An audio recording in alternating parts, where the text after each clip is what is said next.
Every record on my shelf has a story. Not just the story in the grooves, the story of how it got there. One of mine took almost 40 years to come home.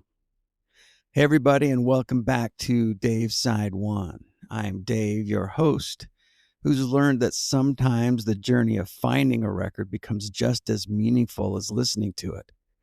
Over here at Art of Listening Records, where every record has a story, and every story starts on side one.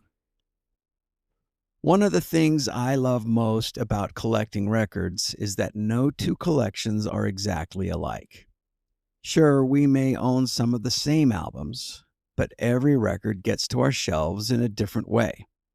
Some are birthday gifts, some are flea market discoveries, some come from record stores we've visited for years, and some take decades to find. That's why I don't just see records as music. I see them as little chapters of life. Every time I pull one off the shelf, I don't just remember the songs.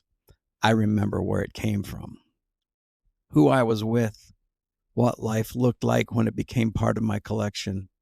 And the older I get, the more I realize I'm not really collecting vinyl. I'm collecting stories. So let's explore this a little bit more as we walk down Dave's memory lane. One of the records I missed the most wasn't one I sold. It was one I never got back.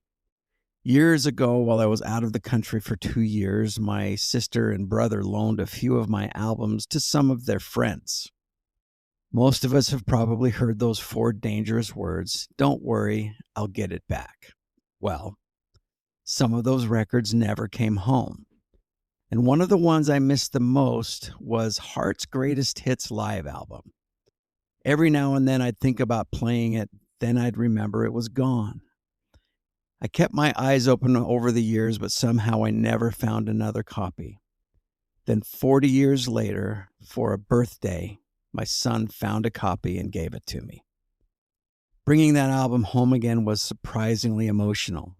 Not because it completed my collection, not because it was valuable, but because it felt like getting a little piece of my own history back.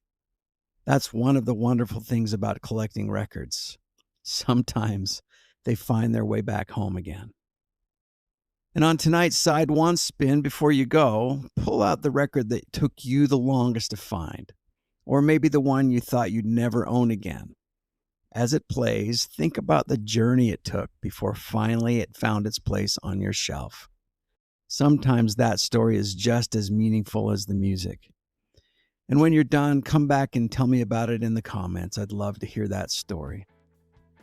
Well, that's it for today's Side One. Thanks for spending a little time with me, and please keep that needle in the groove, and we will talk to you tomorrow.